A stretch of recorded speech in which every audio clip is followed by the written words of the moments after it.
The David Pakman Show at davidpakman.com. I just got back from Netroots Nation last night, Lewis, in Minneapolis, Minnesota.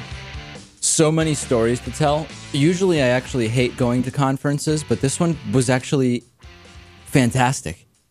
You know, normally these conferences are terrible. It's just sitting around, no people to talk to, doing some interviews, whatever. Not too productive, but this was unbelievable. There were about 2,400 people was the last count I got. And simultaneous to Netroots Nation was Right Nation. They were also there. And my understanding is that Right Nation basically just mirrors Netroots Nation, and they regularly, or for some time now, have been holding it at the same time in the same city. And the deal was the Netroots Nation was at the Minneapolis Convention Center, and most of the people going to Netroots Nation were staying at the Minneapolis Hilton a couple of blocks away, and Right Nation was being held at the Minneapolis Hilton. So you can imagine there were some pretty awkward elevator rides, especially since everyone at Netroots Nation had one kind of lanyard with a name tag, and everyone from Right Nation had another one. So it was very clear when you were in the elevator.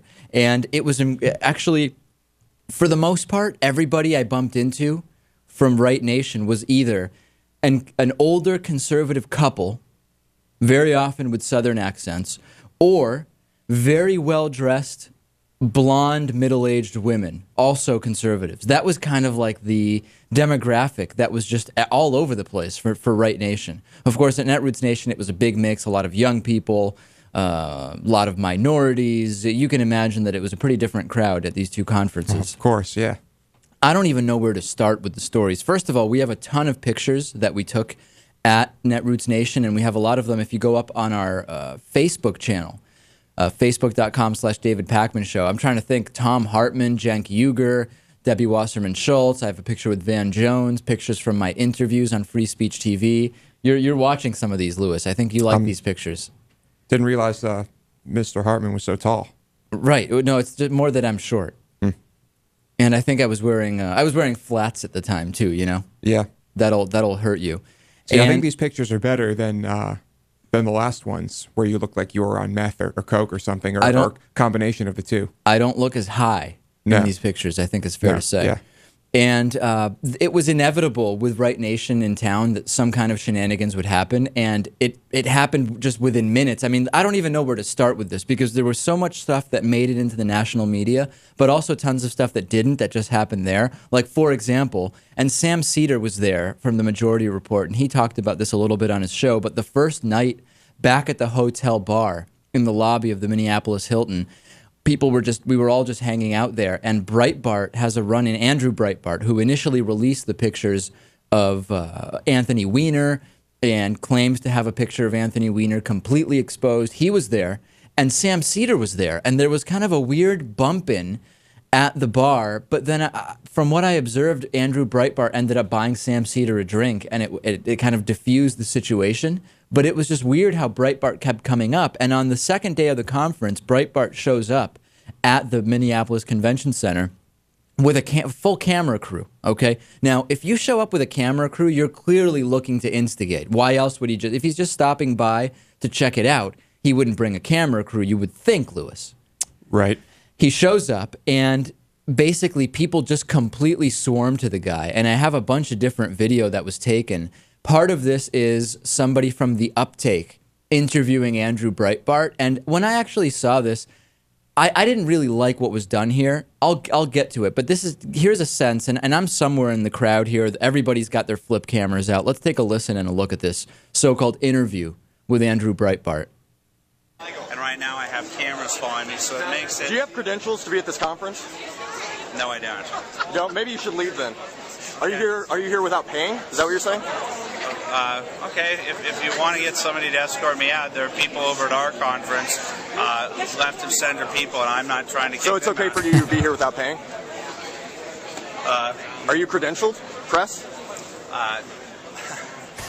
Okay, so that they weren't letting him into the part of the conference where you need to have credentials. He was just standing in a lobby where you don't actually need credentials. Then the guy who's interviewing him starts just throwing out cocaine. He starts talking about cocaine. Have you kicked the cocaine Anybody habit? can say anything. Have you kicked the cocaine habit?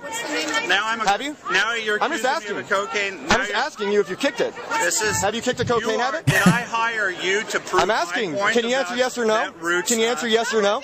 What cocaine habit? Have you kicked it? I don't have a cocaine habit. You don't have it anymore? I don't have a You've cocaine never done habit. cocaine. I have no cocaine habit. You've Why never are you done asking cocaine, this? ever. Why are you asking? Never done Why is it cocaine? relevant? Not once? Why is this Never relevant? done cocaine? Why is this relevant? I'm just asking. Why can't you answer it? Why is this? You ask tough questions all the All time. right, so there a security guy leans in and probably suggests they should be going. And you know what? I know it's funny to just throw out, does he have a cocaine habit?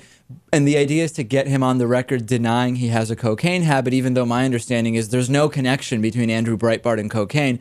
I get the point. I'm not impressed with that strategy of just throwing that out there. No, and the guy isn't letting him talk at all. He just keeps yelling the same thing I have over to and say, over. It's obnoxious. Andrew Breitbart kind of had a good point, which is he should hire this guy to show. I mean, in other words, this is exactly the type of tactic that we shouldn't be using on the left, is my opinion. And so there was the Breitbart thing. And this is really bizarre. There's allegations, and I've read a bunch of blog posts about this, but I haven't. We didn't get in beyond the blog post and what I observed at the conference. But on the first night of the conference, somebody associated with Breitbart apparently was out on the street. And I'm saying apparently and allegedly because my eyes may have deceived me and I may have interpreted this wrong. But somebody associated with Breitbart was harassing Muslim women on the streets of Minneapolis on the first night.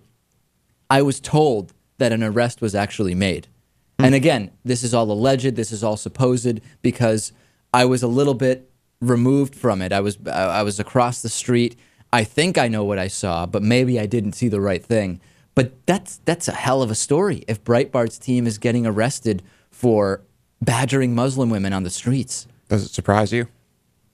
No comment. Okay. Because it's all alleged, Lewis. Right. Well, we should try and find out more. And then a bunch of women dressed in the full Muslim headscarves arrived at Right Nation and did some kind of a flash mob, and then they were escorted out.